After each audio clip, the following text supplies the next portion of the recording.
오늘은 고넬료 가정에 임한 성령이라는 이런 주제로 하나님 말씀을 함께 나누는 시간을 갖겠습니다.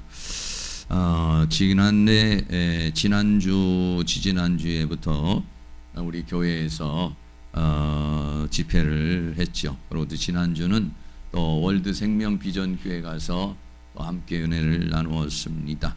또 우리가 가서 그 교회를 위해서 또 기도를 해주고 또 우리도 함께 은혜 받는 그런 시간을 갖게 됐어요. 그래서 매주 집회 때마다 많이 다들 은혜를 받으시고 또 하나님을 체험하는 그런 은혜가 있어서 감사하고, 또 지난주는 또 우리 인근은 안수 집사님이 벌써 2주 동안을 한 번도 안 빼놓고 계속 참석을 하셨어요.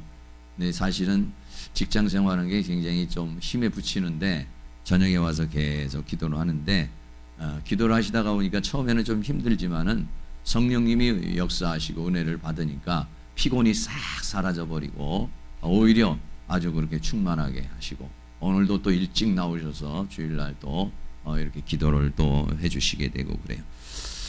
우리 예수 믿는 사람은 밥심으로 사는 것이 아니라 성령의 힘으로 살아가는 겁니다.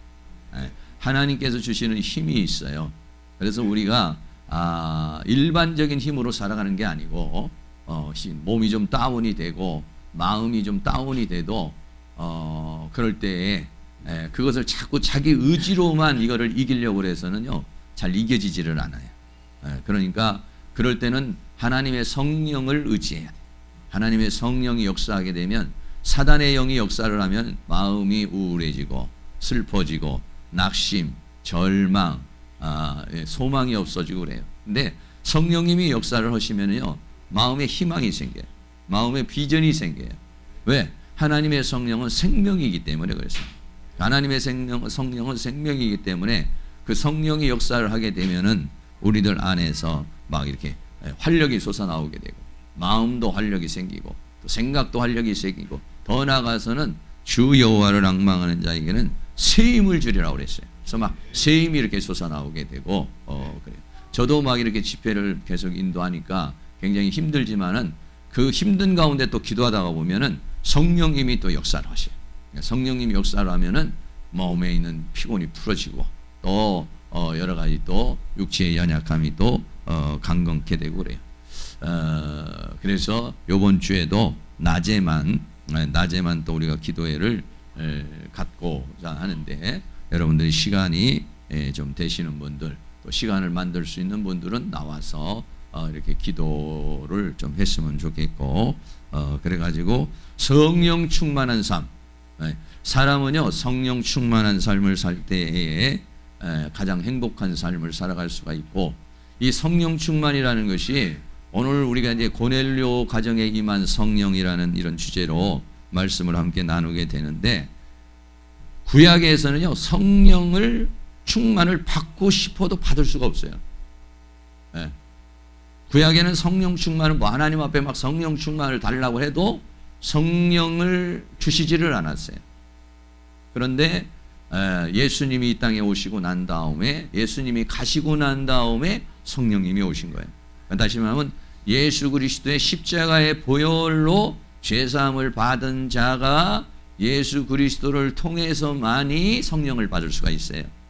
그러니까 신약의 시대에는, 그 구약에서는 아무나 받을 수 없는 그런 성령을 이 신약의 시대에는 하나님께서 구하는 자에게 다 이렇게 주시는 그런 시대에 오늘날 우리가 살아가고 있으니까, 그런 성령이 역사하는 그런 시대에 하나님께서 얼마든지 구하면 얻을 것이요, 찾으면 찾을 것이요, 두드리면 열릴 것이라고 하나님께서 우리에게 주신 그러한 은혜의 시대에 우리가 살고 있어요. 신약에서는 하나님 앞에 간구만 하면 하나님께서 누구든지, 그게 뭐 한국 사람이든 이스라엘 사람이든 유대인이든 이방인이든 어떤 사람이든지 누구든지, 나이가 많은 사람이든지 적은 사람이든지 예수 처음 믿은 사람이든지 아니면 예수 오래 믿은 사람이든 누구든지 주의 이름을 부르는 자, 이 사람에게는 하나님의 은혜가 주어지는 그런 역사 속에서 살아가고 있어요. 그렇기 때문에 그런 큰 은혜, 너무너무 귀한 은혜를 우리가 주셨는데도 우리는 이제 그 성령을 구하고 그 성령을 따라서 살지를 못하는 그런 경우가 우리에게 많아요. 그래서 성경은 오직 성령의 충만한 가운데 살아라 라고 이렇게 말하고 있는 것인데, 오늘 이 고넬료라고 하는 사람의 가정에 성령님이 임했다 그랬는데, 첫째는 말씀을 듣는 자들에게 성령이 임하였다 이렇게 말하고 있어요. 사도행전 10장 44절인데 우리 다 같이 함께 한번 읽겠습니다. 베드로가 이 말할 때에 성령이 말씀 듣는 모든 사람에게 내려오시니. 아멘. 네. 베드로가 이 말할 때, 이 말은 무슨 말이냐면은 예수님에 대한 이야기를 한 거예요. 네. 예수님이 이 땅에 오셔서 사역을 하시고, 예수님께서 십자가에 못 박혀 죽으시고, 그리고 예수 그리스도를 믿으면 우리가 구원을 받고 죄사함을 받게 되는 것이다 라고 하는 예수 그리스도에 대한 메시지. 그러니까 오순절 성령의 역사가 일어나고 난 다음에, 그 다음에 베드로가 전하는 복음의 메시지의 중심은 뭐냐면 예수 그리스도예요. 그러니까 예수가 누구냐, 예수가 누구냐가 중요한 거예요. 왜? 예수 그리스도가 아니면 우리는 구원을 받을 수가 없기 때문에 예수가 누구냐고 하는 것을 아는 것이 굉장히 중요한데, 이 고넬료라고 하는 사람은 누구냐면은 군인이죠. 로마 군인이죠. 여러분, 우리가 군 생활을, 여기 젊은 사람들 다 군 생활도 하고 나이 드신 분도 했지만은, 군 생활이라는 것은 명령 체계 속에서 살아가고 있는 것이기 때문에 군인으로서 예수를 믿는다는 건 참 어려운 것입니다. 군인으로서 신앙생활하는 것은 군 체계 안에서 살면서 살아가는 게 어렵고, 당시에 로마라고 하는 그 제국 아래에 있는 그런 군인으로서는 더더욱 더 어려운 그런 상황인데, 희한하게 어때 로마의 군인인 이 고넬료라고 하는 사람이 예수님을 믿는 거예요. 그러니까 보통 예수님을 믿는 게 아니라 경건하고, 또 그런데다가 기도도 많이 하고, 그런데다 또 뭐를 하느냐, 구제를 하고, 다른 사람에게 막 약한 사람에게 구제 활동을 하고, 하나님 앞에는 뜨거운 눈물로 기도도 하고, 아주 경건한 그런 삶을, 참 어떻게 저 사람이 저렇게 살아갈 수, 어떻게 하다가 저 사람이 하나님을 믿게 되고, 어떻게 하다가 저 사람이 저렇게 살았을까? 뭐 성경에는 없지만은 참 미안한 일이 벌어진 거예요. 네. 그래 이 사람이 그렇게 오랫동안 기도하는 가운데에 예수님께서 이제 이 땅에 오셔서 다시 이제 부활하시고 승천하시고 성령님이 오시는데, 하나님께서 이 고넬료라고 하는 사람에게 성령을 부어주시기를 원하는 그 장면이 이제 오늘 본문에 있는 말씀이죠. 그래서 이 고넬료가 베드로를 초청을 했어요. 그래서 베드로라고 하는 사람이 이제 하나님 와서 이 가정에 와서 이제 말씀을 전하게 되는 것이에요. 하나님의 말씀을 전하는데, 베드로가 이 말할 때, 이 말이 뭐냐? 예수 그리스도에 대한 이야기를 하는 거예요. 예수 그리스도에 대한 이야기로 특별히 사도행전 10장 43절 말씀에 보면, 저에 대하여 모든 선지자도 증거하되 저를 믿는 사람이 다 그 이름을 힘입어 죄사함을 얻는다. 예수 그리스도, 그 이름은 뭐냐면 예수 그리스도의 이름을 힘입어서 죄사함을 받는 그런 은혜가 있게 됐다, 이거에 대해서 이제 증거를 하는 거예요. 그러니까 예수 그리스도를 믿게 되면은 죄사함의 은총을 받는다라고 하는 이제 그런 말씀을 전하게 되는 것이죠. 그러니까 그런 말씀을 쭉 전하니까 성령이 말씀 듣는 모든 사람들에게 내려오셨다. 그렇게 말했어요. 성령이 내려오셨다. 그러니까 성령이라고 하는 것은 우리가 생각할 때 어디선가 뭐 이상한 막 바람같이 그냥 어디선가 모르는 어떤 상황에서 그냥 이렇게 오는 걸로 우리가 생각을 하지만은, 성령이 말씀 듣는 모든 사람에게 내려왔다 이렇게 표현했어요. 내려왔다는 것은 어디냐면 하늘로부터 왔다는 거예요. 하늘이라고 하는 것은 어디냐면 하나님의 보좌를 가리켜서 말씀하고 있는 거죠. 네. 성경에 여러분에게도 그 전에도 얘기했지만 요한계시록 4장에 보면은 하나님의 보좌가 있어요. 사도 요한에게 하나님의 보좌를 보여줬고, 사도 요한뿐만 아니라 여러 선지자들에게 하나님의 보좌를 보여주셨는데, 성령이 모든 말씀 듣는 모든 사람에게 내렸다는 건 이 성령님이 어디에 계시느냐? 온 우주에 충만하시지만은 이 성령님은 하나님 보좌에 계시는 분이세요. 네.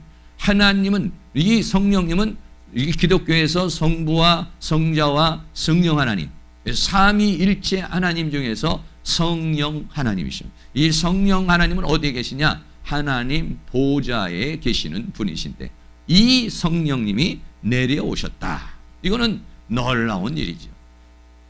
이 하늘에 어떠한 보좌가 있는데 그 보좌에서 성령님이 내려오셨다는 거예요. 이건 여러분들이 놀라운 일. 내가 성령을 받는다는 것은, 성령을 받는다는 건 그냥 어디서 그냥 뭐 받는 게 아니라 하늘 문이 열리는 거예요. 하늘의 문이 열리고 보좌의 문이 열리고 그 성령님이 나에게 임하셔서 오시는 거죠.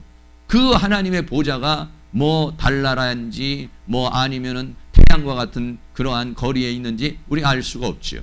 그러나 실제하는 하나님의 보좌의 세계가 있어요. 그래서 요한계시록 4장 5절에 보면 보좌로부터 번개와 음성과 내성이 나고 보좌 앞에 7 등불 켠 것이 있다 그랬어요. 보좌가 하나님께서 보좌에 앉아 계시는데 보좌 앞에는 7 등불이 켜져 있는 게 있다고 그래요.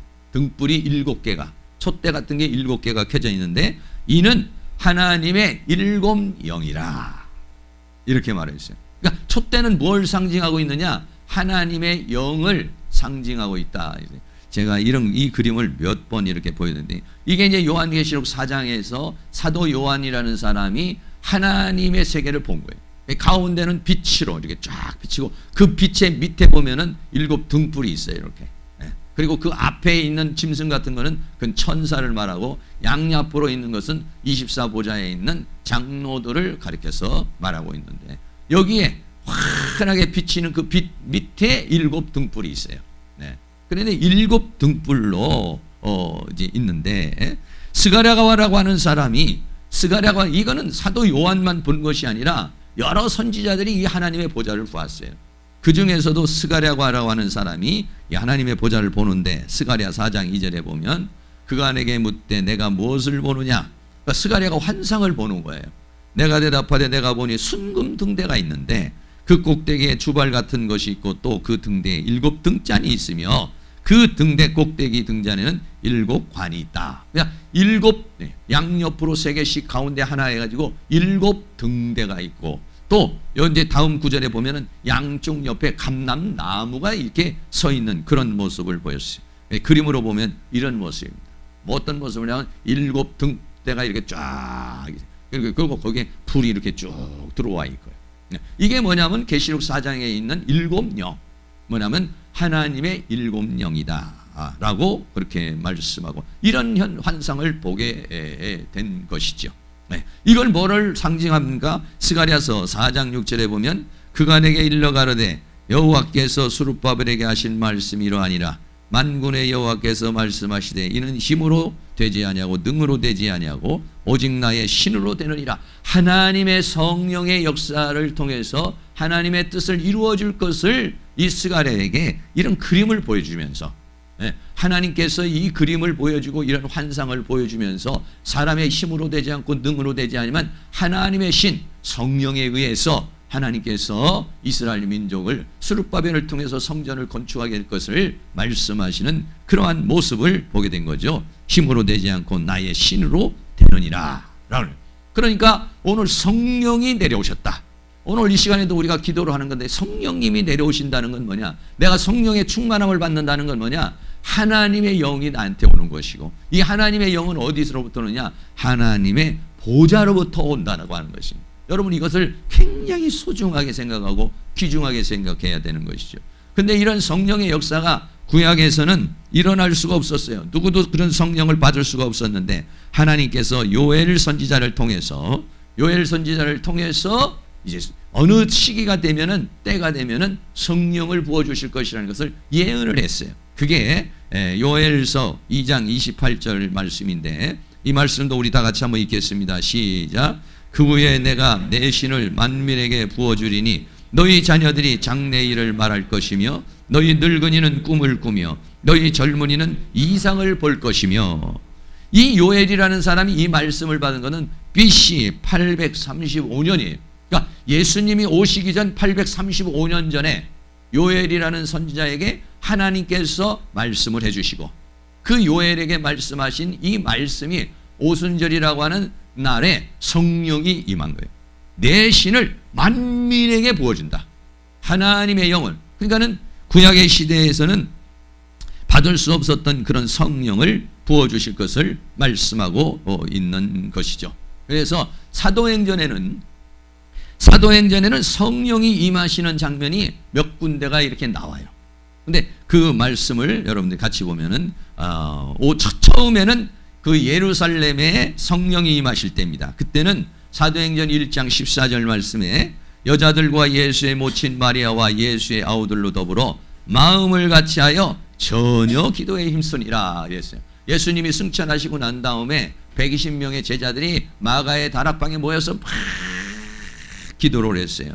기도를 해서 기도를 할 때에 어떻게 했느냐? 사도행전 2장 1절에 보면 오순절 날이 이미름에 저희가 다 같이 한 곳에 모였더니 갑자기 성령이 임하신 거예요.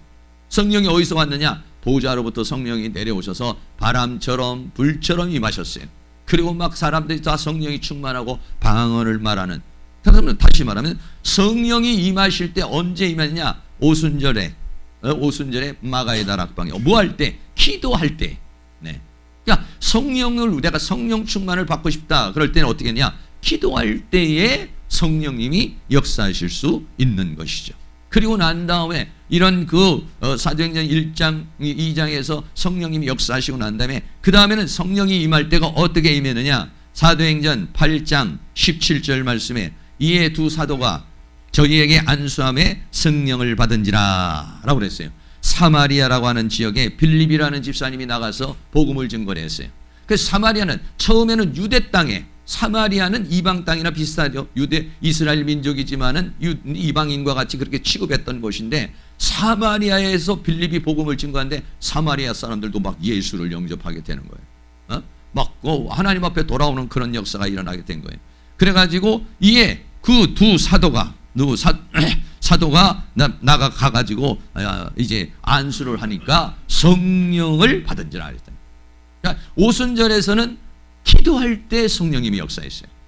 그런데 사도행전 8장 17절에는 두 사도가 안수를 할 때 성령님이 임하셨어요. 그러니까 성령이 나에게 임하는 것은 내가 막 하나님 앞에 기도할 때 성령이 임하실 수도 있고, 또는 어떠냐, 성령에 충만한 사람이 안수할 때, 이때도 성령의 충만함을 받을 수가 있어요. 오늘 본문에서는 어땠습니까? 베드로가 이 말할 때 성령이 말씀 듣는 모든 사람에게 내려왔다 했어요. 예. 오늘 본문에서는 가가지고 그냥 베드로가 안수를 한 것도 아니고 또 사람들이 기도를 한 것도 아니에요. 그냥 말씀을 증거하는데 베드로가 이 말씀을 할 때 성령이 말씀 듣는 모든 사람에게 그냥 내려와가지고 갑자기 막 성령의 충만함을 받고 막 방언을 말하기 시작하고 하나님을 높이는 그런 막 성령의 역사가, 강권적인 역사가 일어나게 되는 모습을 볼 수 있어요. 그리고 네 번째 한 군데 더 보면은 에베소에 임한 성령이 있어요. 이 에베소에도 가니까, 이 에베소 지역에 가니까는 전부 다들 예수를 믿는데 성령이 임하지를 않았어요. 아직. 그래서 바울이 그들에게 안수를 하니까 성령이 그들에게 임하심으로 방언도 하고 예언도 하고 이런 그런 은혜의 역사가 일어나게 됐어요. 다시 말하면 성령이 임한 형태가 오순절에는 기도할 때, 사마리아에서는 안수를 할 때, 고넬료의 가정에서는 말씀을 들을 때에, 에베소에서는 안수를 할 때. 그러니까 크게 세 가지로 말하면 우리가 성령 받으려면 기도를 한다든지, 아니면 하나님의 말씀을 듣는다든지, 아니면 성령 충만한 사람으로부터 안수를 받는다든지, 이랬을 때에 하나님의 성령의 충만함을 받을 수가 있어요. 그런데 오순절에 성령이 임할 때는 어떤 역사가 있느냐? 영들이 다 열려, 영의 눈이 열려가지고 막 성령이 바람처럼 오고 불처럼 오는 것도 들리기도 하고 보기도 했어요. 그리고 전부 다 성령이 말하게 하심을 따라 방언을 하는 그런 역사가 일어났어요. 그런데 두 번째 사마리아 지역에서는 그냥 성령이 임하였다, 이렇게만 표현을 했어요. 또 고넬료의 가정에서도 막 방언을 말하는 그런 외적 표적으로 나타나는 게 그런 역사가 일어났어요. 또 에베소에서는 방언뿐만 아니라 예언도 하는 그런 역사가 일어나게 됐다. 하겠다. 다시 말하면 하나님의 성령이 나한테 들어오게 되면은 성령님이 오시게 된 외적인 표적이 나타나요. 내적으로는 어떤 믿음이 생긴다든지 말씀이 깨달아진다든지 은혜가 된다든지 하나님에 대한 어떤 확신이 생긴다든지 그 내면에 일어나는 어떠한 믿음의 역사와 은혜의 역사가 깨달아짐의 역사가 일어나고 외적으로는 방언을 말하게 된다든지 아니면 예언을 하게 된다든지 아니면 여러 가지 은사가 나타나는 그런 역사, 그걸 통해서 하나님의 성령이 나한테 지금 임하셨구나, 이런 것을 느낄 수가 있었다라고 하는 것이죠. 다시 말씀을 드리면은 말씀과 성령의 역사는 함께 한다는 거예요. 오늘 고넬료의 가정에도 뭐냐면 말씀을 듣는데 말씀을 들으는데 성령이 내렸어요. 성령이 내리고 방언이라는 은사가 터졌어요. 그러니까는 말씀과 성령의 역사는 따로가 아니야. 어떤 사람은 말씀만 너무 이렇게 생각하는 사람이 있고 어떤 사람은 막 은사만 너무 생각하는 사람이 있고 이렇게 생각하는데 아니에요. 이 두 가지는 말씀을 증거할 때에 성령이 역사했고 은사가 같이 역사를 했어요. 그러니까 말씀과 성령이라는 것은 함께 말씀 충만, 성령 충만, 은사 충만 받으실 수 있기를 주의 이름으로 축원합니다. 말씀 충만만 받으면 안 돼. 말씀 충만도 받고 성령 충만도 받고 은사 충만도 받고 능력 충만도 받고 이래야 우리가 이 죄와 사망과 세상과 사단을 이길 수가 있어요.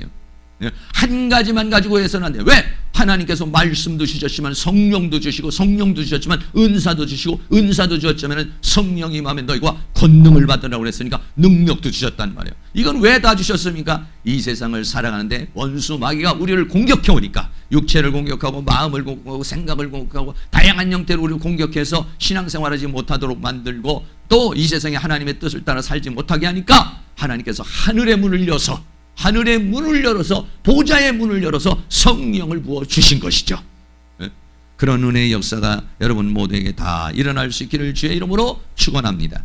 마가복음 16장 20절 말씀이세요. 마가복음 16장 20절 말씀 우리 다 같이 함께 있습니다. 제자들이 나가 두루 전파할세 주께서 함께 역사하사 그 따르는 표적으로 말씀을 확실히 증거하시니라. 아멘.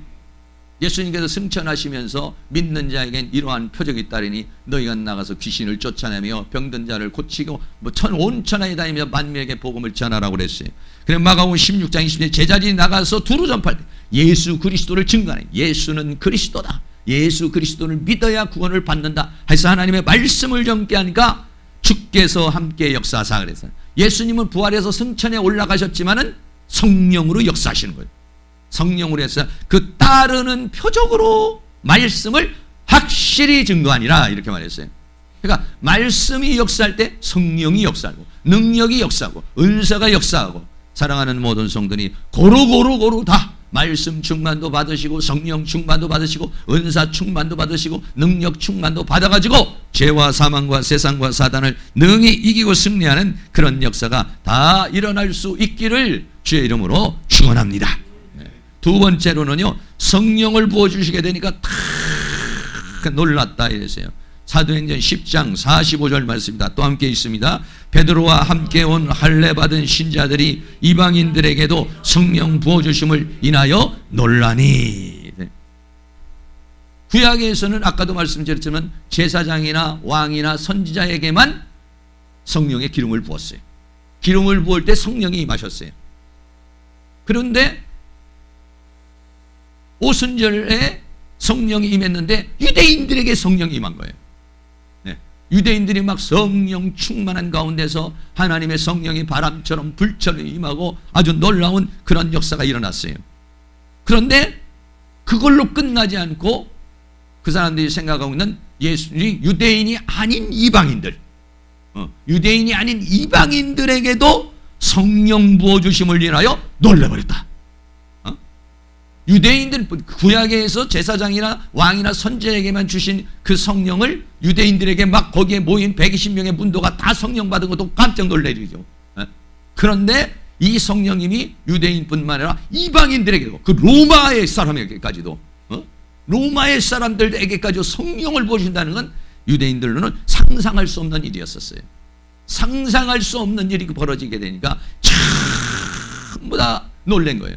오늘날 우리가 이렇게 성령 충만 받으시고 여러분들이 방언도 하고 때로는 은사를 받기도 하고 또는 병 고치는 은사를 받기도 하고 능력 행하는 은사를 받기도 하고 믿음의 은사도 받기도 하고 또는 아니면은 여러 가지 어떤 하나님의 그런 성령 체험을 우리가 하게 되는 것이 놀라운 일인 거예요, 이게. 우리는 그냥 지금 받으니까 그냥 뭐 그런가 보다 이렇게 생각을 하지만은 실제적으로 해서는 막 너무 획기적인 일인 거예요. 아니 이럴 수가 있는가? 아니 어떻게 로마 사람이 예수를 믿고 로마 사람이 어떻게 성령을 받을 수가 있어? 어떻게 대한민국 사람이 성령을 받을 수가 있고 어떻게 대한민국 사람이 예수를 믿을 수가 있어? 이거는 뭐 아주 획기적인 그들의 입장에서는 이 베드로와 함께 온 할례 받은 신자들 유대인들이 이방인들에게도 성령 부어주심을 인하여 놀랬다. 오늘 우리들이 이런 성령 충만한 은혜를 받게 된 것은 놀라운 일이에요. 이거에 대해서 너무 하나님 앞에 감사하고 하나님 나에게 성령을 주셨으니 너무 감사합니다. 성령을 통해서 내 마음에 감화와 감동을 주시고 말씀을 깨닫게 해주시고 예수 그리스도를 구주로 영접하게 해주시고 하나님의 살아계심을 내가 체험하게 하시고 인격적으로 하나님과 교통할 수 있는 성령을 부어주시는 그런 은혜의 시대에 살게 하신 것을 하나님 아버지 감사합니다. 그런 은혜가 정말 소중한 이 성령의 역사, 성령의 은혜를 여러분들이 그거를 정말 감사하게 생각할 수 있는 은혜가 있기를 주의 이름으로 축원합니다. 구약의 시대는요 인간의 의지로 살아왔던 거예요. 네?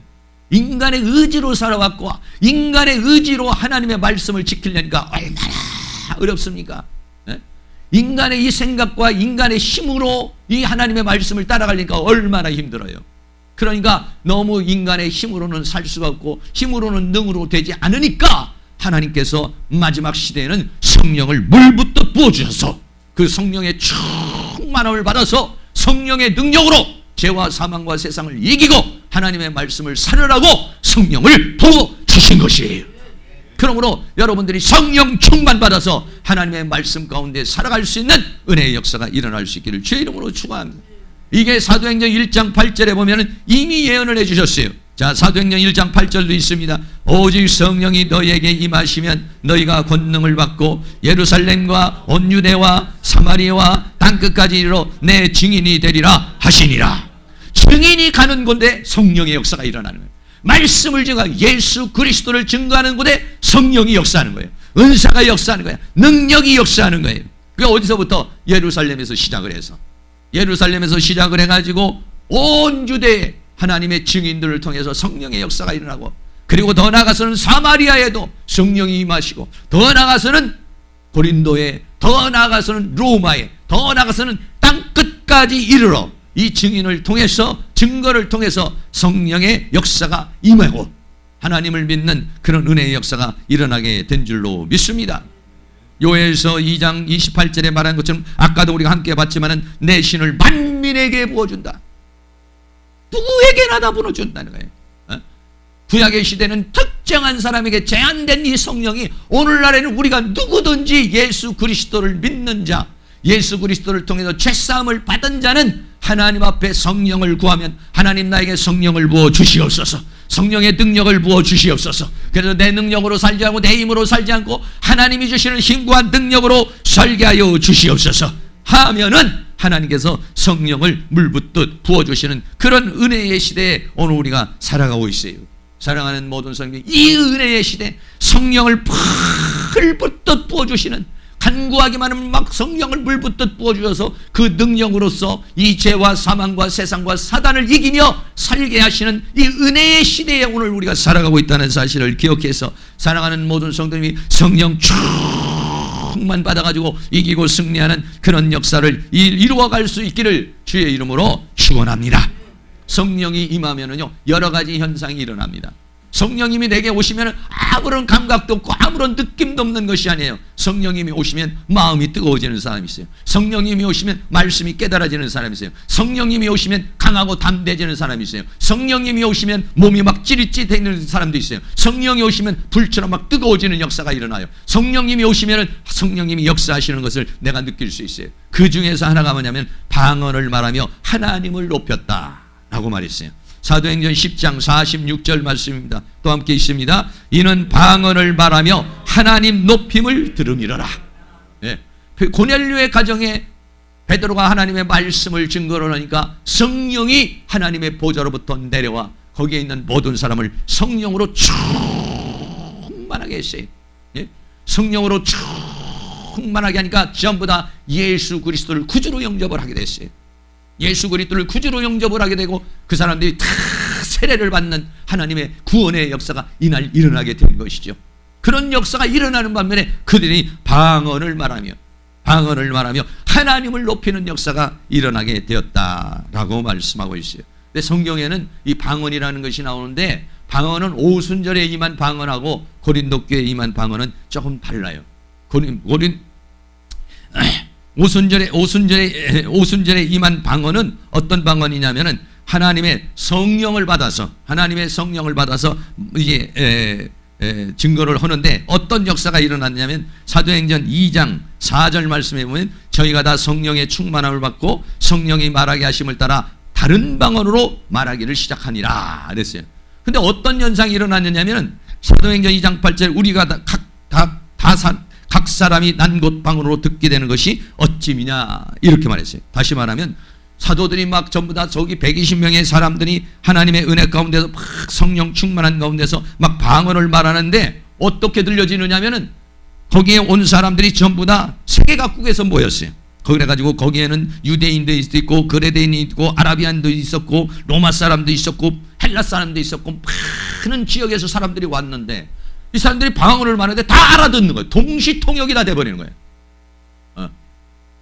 그러니까 제가 예를 들어서 말하면 레스르벤달레스 이렇게 방언을 말하는데 전부 다 듣는 사람들은 예를 들어서 말하면 미국 사람은 미국말로 영어로 알아듣고 일본 사람은 일본어로 알아듣고 헬라 사람은 헬라어로 알아듣고 히브리 사람은 히브리어로 알아듣고 똑같 한마디를 하는데 동시에 모든 사람이 다 알아들을 수 있는 그런 신기한 역사가 일어나게 된 거예요.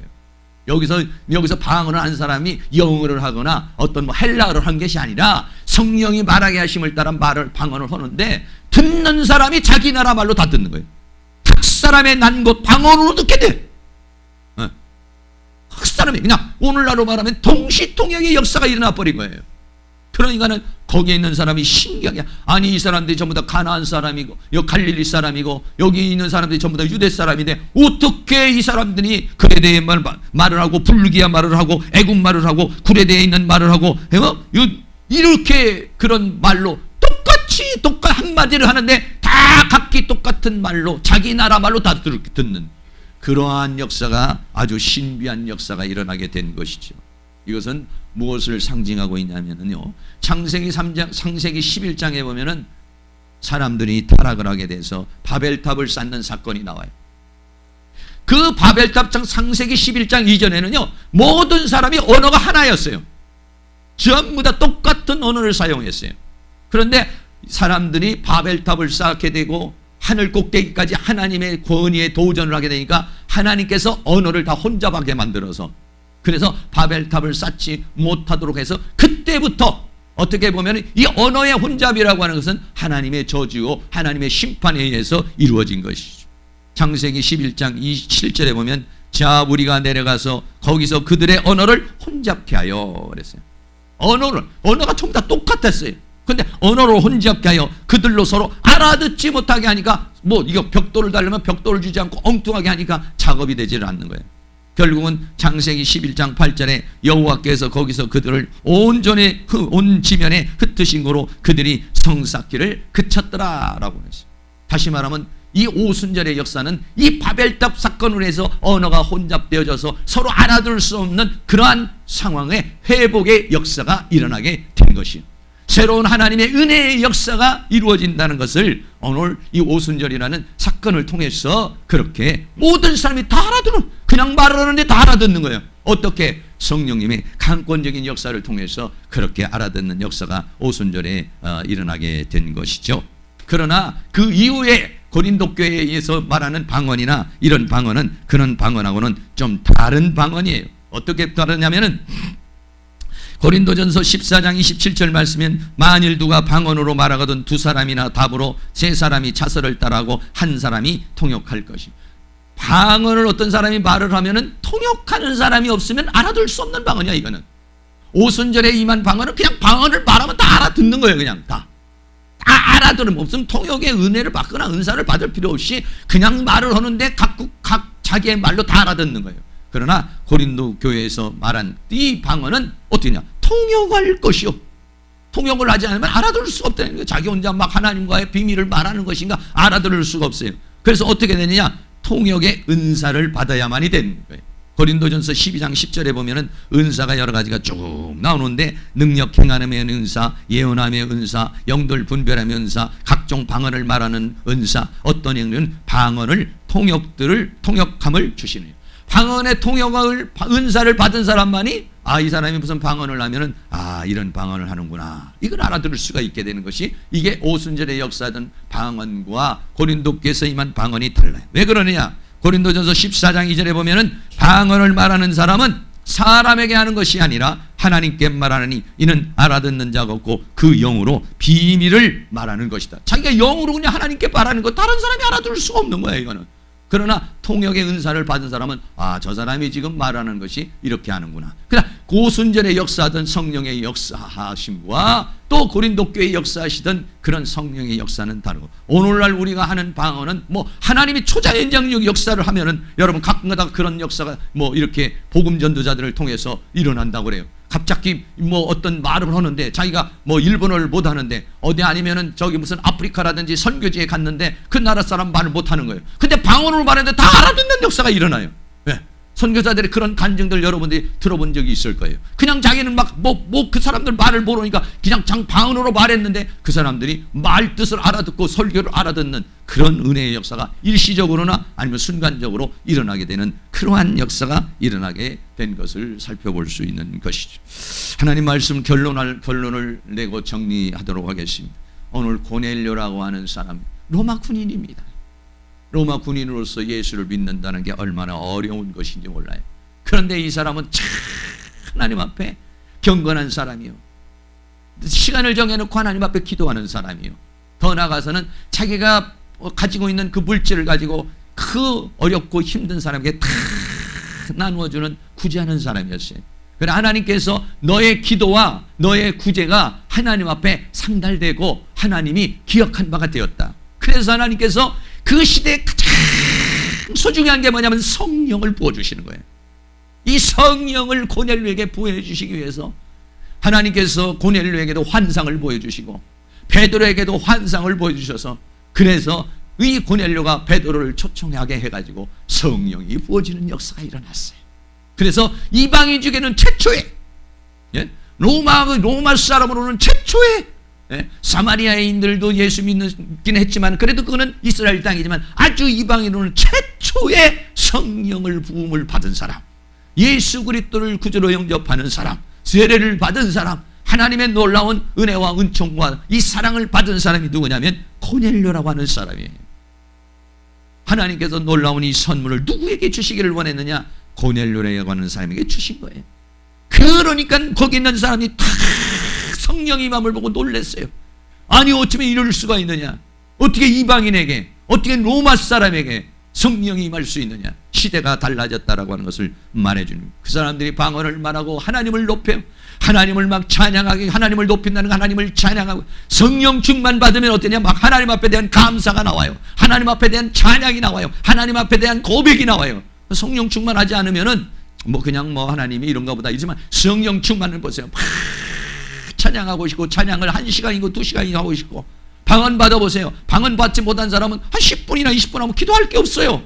그러나 방언 받은 사람은 기도를 1시간도 하고 2시간도 하고, 뭔 방언을 하느냐? 나라와 민족을 위해서도 기도하고, 나의 가정을 위해서도 하고, 목회자를 위해서도 기도하고, 성도들을 위해서도 기도하고, 하나님 나라를 위해서 기도하고, 세계 선교를 위해서도 기도하고, 막 성령의 감화와 감동을 주는 대로 하나님 나라를 위해서 막 기도하는 역사가 일어나면 하나님을 높여드리고 기도하며 하나님께 영광을 돌리는 은혜의 역사가 이 고넬료 가정을 통해서 일어난 것입니다.